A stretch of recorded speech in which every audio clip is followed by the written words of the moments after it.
सबसे सस्ता private jet कितने का आता है? 400-500 करोड़ का आता होगा। बिल्कुल नहीं, सबसे सस्ता प्राइवेट जेट आता है सिर्फ 25 करोड़ रुपए का, जिसका नाम है सेस्ना सिटेशन CJ3। अब देखो जेट तो आप 25 करोड़ रुपए में खरीद लोगे, बट जो खर्चे की लिस्ट है ना वो बहुत ज्यादा बड़ी है। मतलब आप समझो हाथी खरीदना सस्ता है, हाथी को पालना और खिलाना मुश्किल है, वैसी बात है। आपको थोड़ी लिस्ट बताता हूँ कहाँ आप खरीद रहे हो, मैं खरीद रहा हूँ, बट सुनने में मजा आएगा। हाँ बिल्कुल सही बोल रहे हो। देखो प्राइवेट जेट अगर कोई खरीद भी लेगा तो उसे पालना बहुत मुश्किल हो सकता है। बिल्कुल सही कहा आपने। आपको जो पार्किंग करनी है उसके चार्जेस अलग होते हैं, फिर मेंटेनेंस कॉस्ट तो बहुत हाई होता है जितना मुझे पता है। भाई एग्जैक्ट कैलकुलेशन मैं आपको बताता हूँ। तो देखो सबसे पहले पार्किंग चार्जेस जैसा आपने बताया 1.2 करोड़ रुपीज है ईयर, क्योंकि भाई अपने पार्किंग में तो खड़ा नहीं करोगे, वो आपको एयरपोर्ट पे खड़ा करना पड़ेगा, हैंगर में खड़ा करना पड़ेगा, पायलट भी सैलरी लेगा।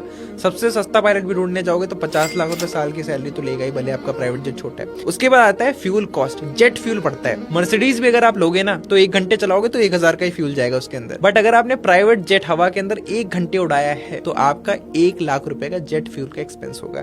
यानी अगर आप 100 घंटे भी फ्लाई करते हो साल के अंदर तो आपको 1 करोड़ रुपए का जेट फ्यूल ही चला गया। उसके बाद लैंडिंग फीस लगती है। हर एयरपोर्ट पे अगर आप लैंड करते हो तो 2 लाख रुपए आपको लैंडिंग फीस देनी होती है। इंश्योरेंस, मेंटेनेंस, ये सब कुछ मिला लो तो 1 करोड़ रुपए यहाँ भी ऐड हो जाता है। मतलब 25 करोड़ रुपए का अगर आपने जेट लिया है तो 4 से 5 करोड़ रुपए मिनिमम उसे साल का चलाने का खर्चा है।